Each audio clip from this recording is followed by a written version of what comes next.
NEET UG counselling schedule త్వరలోనే విడుదల కానుంది. దేశవ్యాప్తంగా ఉన్న ప్రభుత్వ వైద్య కళాశాలల్లోని 15% ఆల్ ఇండియా కోటా సీట్లతో పాటు సెంట్రల్ యూనివర్సిటీలు, డీమ్డ్ యూనివర్సిటీలు, ఎయిమ్స్, జిప్మర్ వంటి ప్రతిష్టాత్మక విద్యా సంస్థల్లోని సీట్ల భర్తీని ఎంసీసీ నిర్వహించనుంది.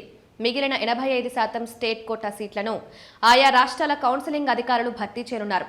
కౌన్సిలింగ్ ప్రక్రియకు సంబంధించిన తాజా సమాచారం కోసం అభ్యర్థులు అధికారిక వెబ్సైట్లైన neet.nta.nic.in లేదా mcc.nic.in లను ఎప్పటికప్పుడు పరిశీలించాలని అధికారులు సూచిస్తున్నారు. జాతీయ వైద్య కమిషన్ విడుదల చేసిన తాజా సీట్ మ్యాట్రిక్స్ ప్రకారం 2026-27 విద్యా సంవత్సరానికి దేశవ్యాప్తంగా 9,911 కొత్త ఎంబీబీఎస్ సీట్లు అందుబాటులోకి వచ్చాయి. దీంతో మొత్తం 823 వైద్య కళాశాలల్లో ఎంబీబీఎస్ సీట్ల సంఖ్య 136,939కి పెరిగింది. ఈ పెరుగుదలతో వైద్య విద్యను అభ్యసించాలనుకునే విద్యార్థులకు మరిన్ని అవకాశాలు లభించనున్నాయి. ఇప్పటికే ఫలితాలు విడుదల కావడంతో విద్యార్థులు తమ నీట్ స్కోర్ కార్డులు, కట్ ఆఫ్ మార్కులు, గత సంవత్సరాల అడ్మిషన్ ట్రెండ్స్ ఆధారంగా తమ ప్రవేశ అవకాశాలను అంచనా వేసుకుంటున్నారు.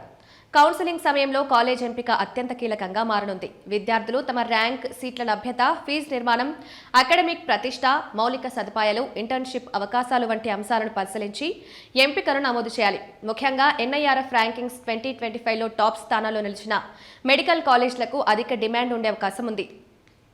నీట్ యూజీ 2026 ఫలితాల్లో తప్పులు జరిగాయంటూ సోషల్ మీడియాలో జరుగుతున్న ప్రచారాన్ని నేషనల్ టెస్టింగ్ ఏజెన్సీ తీవ్రంగా ఖండించింది. సోషల్ మీడియాలో వైరల్ అవుతున్న కొన్ని ఓఎంఆర్ షీట్లు డిజిటల్ మార్పిడి, కృత్రిమ మేధా సాంకేతికత సహాయంతో తయారు చేసిన నకిలీ పత్రాలని స్పష్టం చేసింది. అభ్యర్థుల నుంచి వచ్చిన ప్రతి ఫిర్యాదును పునఃపరిశీలించామని, అధికారిక రికార్డులు ప్రకటించిన ఫలితాలు 100% సరిపోడినట్లు నిర్ధారించామని పేర్కొంది. ఫలితాల మూల్యాంకనంలో ఎలాంటి లోపాలు లేవని స్పష్టం చేసింది.